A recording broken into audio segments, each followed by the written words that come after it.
अस्सलाम वालेकुम dear students. आज हम 9th क्लास का यूनिट 3 जो है उसका लेक्चर नंबर 6 में टेंशन इन द स्ट्रिंग के मुतालिक पढ़ेंगे। तो टेंशन इन द स्ट्रिंग से मुराद यानी डोरी में तनाव या डोरी में खिंचाव। इसके इंट्रोडक्शन में यूँ बताया गया है कि जब हम किसी डोरी के साथ, जैसा कि इस डायग्राम में दिखाया है, डोरी का एक सिरा जो है उसको मजबूती से ऊपर बांध दिया गया है और lower end of the string जो है उसके साथ एक एम मास का ऑब्जेक्ट जो है उसको बांध के लटका दिया गया है। जब हम किसी स्ट्रिंग के साथ, जिसको एक सिरा जो है स्ट्रिंग का उसको बांधें और दूसरे सिरे के साथ एम मास का ऑब्जेक्ट जो है उसको बांध के यूँ लटका देते हैं, तो वो ऑब्जेक्ट जिसको डोरी के साथ बांध के लटकाया गया है उस ऑब्जेक्ट पर दो फोर्सेस अमल करती हैं। दो फोर्सेस एक दूसरे के इक्वल और अपोजिट होने की वजह से एक दूसरे के इफेक्ट को कैंसल आउट कर देती हैं, जिसकी वजह से वो ऑब्जेक्ट, वो हैंग्ड ऑब्जेक्ट जो होता है वो रेस्ट की हालत में रहता है। जैसा कि हमने न्यूटन थर्ड लॉ में पढ़ा कि to every action there is an equal and opposite reaction. तो जब हम उस ब्लॉक को एक स्ट्रिंग के साथ बांध कर यूँ हैंग कर देते हैं तो एक फोर्स तो उसका वेट है, और वेट के जब आर्टिकल हमने वेट का पढ़ा था तो उसमें आपको बताया था कि weight of an object always acts vertically downward, क्योंकि force of attraction of earth का नाम वेट है। तो इस ऑब्जेक्ट पर जो फोर्स ऑफ अट्रैक्शन के इक्वल फोर्स एक्ट कर रही है, that is its weight which acts always vertically downward. तो एक फोर्स जो इस ब्लॉक पर एक्ट करेगी वो इसका वेट है जो अमूदन नीचे की तरफ अमल कर रहा है। अब ये ऑब्जेक्ट रेस्ट में है तो इसका मतलब ये है कि इसके वेट को इक्वली कैंसल आउट करने के लिए एक और फोर्स लाजमी तौर पर होनी चाहिए जो इसके वेट के अपोजिट डायरेक्शन में हो। तो वो फोर्स जो है, that force is tension in the string. वो फोर्स डोरी में टेंशन है जो बॉडी के वेट के अपोजिट डायरेक्शन में और इक्वल मैग्नीट्यूड में बॉडी पर अमल कर रही है। यानी बॉडी का वेट अगर नीचे की तरफ, तो उतनी ही मिकदार में डोरी में टेंशन जो है वो ऊपर की तरफ अमल करती है। तो कह सकते हैं कि जब हमने एक ऑब्जेक्ट को स्ट्रिंग के साथ बांध कर यूँ हैंग किया, लटका दिया, उसको सस्पेंड कर दिया, तो सस्पेंडेड स्ट्रिंग के साथ ऑब्जेक्ट जो है उस पर दो फोर्सेस अमल कर रही हैं, एक उसका वेट और एक डोरी में टेंशन। दोनों फोर्सेस एक दूसरे के इक्वल और अपोजिट डायरेक्शन में हैं। यहाँ पर अगर बॉडी के वेट को एक्शन समझ लिया जाए तो फिर टेंशन इन द स्ट्रिंग जो है that will be considered as reaction of that action, यानी वेट का रिएक्शन जो है that is tension in the string. तो ये बेटा जी टेंशन इन द स्ट्रिंग से मुतालिक इंट्रोडक्शन, जिसके साथ डायग्राम के साथ पैराग्राफ भी दिया हुआ है। शॉर्ट क्वेश्चन में इसका पूछ लिया जाता है सिर्फ टेंशन इन द स्ट्रिंग का, तो उसके बारे में वो उस पैराग्राफ में बताया हुआ है जो मैं आपको बता चुका। इसके बाद दो केसेस हैं टेंशन इन द स्ट्रिंग के। केस 1 आज हम डिस्कस करेंगे। केस 1 में टेंशन और एक्सेलरेशन, ये दो चीज़ें, एक टेंशन इन द स्ट्रिंग और एक एक्सेलरेशन इन बॉडीज,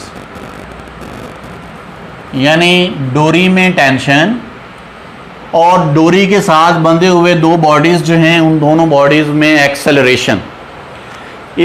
इन दोनों चीज़ों के लिए हम फार्मूले डिराइव करेंगे, टेंशन इन द स्ट्रिंग के लिए और एक्सेलरेशन इन बॉडीज़, दोनों बॉडीज़ ए एंड बी, इन दोनों बॉडीज़ के लिए फार्मूले डिराइव करेंगे व्हेन बोथ ऑब्जेक्ट्स, जब ये दोनों bodies attached with string move vertically, जिनको डोरी के साथ बांधा हुआ है ये वर्टिकली मूव करें, यानी आमोदन हरकत करें।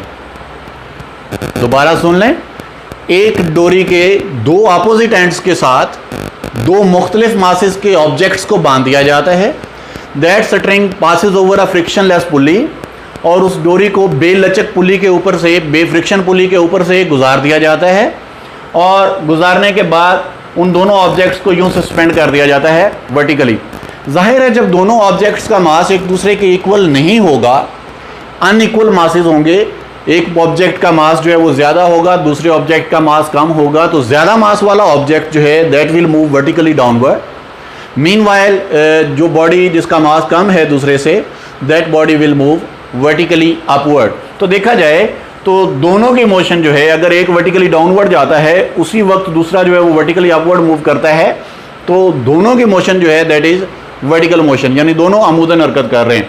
इस केस में जब दोनों आमूदन हरकत करें उस वक्त हमने टेंशन इन द स्ट्रिंग और एक्सेलरेशन इन बॉडीज जो है, उन दोनों में कितना एक्सेलरेशन पैदा होता है, उन दोनों के लिए हमने फार्मूले ड्राइव करने हैं। तो इसकी डेरिवेशन से पहले ये जो सेटअप है इसके बारे में, इस सेटअप का नाम है एटवुड मशीन, यानी इस पूरे सेटअप को एटवुड मशीन का नाम दिया जाता है। Now what is Atwood machine?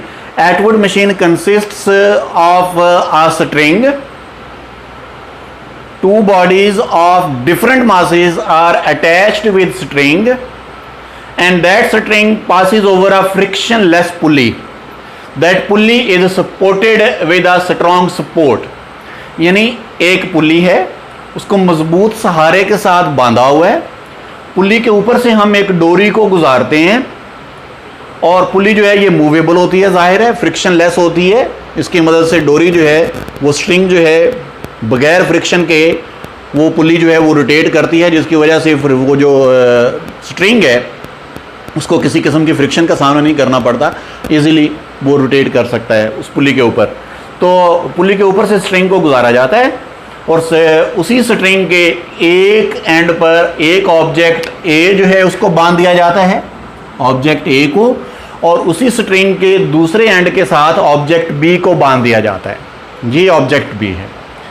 Object A का मास ऑब्जेक्ट बी के मास से ज़्यादा होता है। अब ये ऑब्जेक्ट जो हैं, ये पूरा जो सेटअप है जिसमें एक स्ट्रिंग, दो ऑब्जेक्ट्स और पुली शामिल है, इस पूरे सेटअप का नाम है एटवुड मशीन। ये किस लिए इस्तेमाल होती है? जाहिर है यहाँ पर हम इसको एक्सेलरेशन इन बॉडीज़ और tension in the string find out करने के लिए इस्तेमाल कर रहे हैं। And it is also sometimes used to find out the acceleration due to gravity, यानी ग्रेविटेशनल एक्सेलरेशन की वैल्यू फाइंड आउट करने के लिए भी एटवुड मशीन जो है इसको स्कूल लेबॉर्ट्री में इसका इस्तेमाल किया जाता है।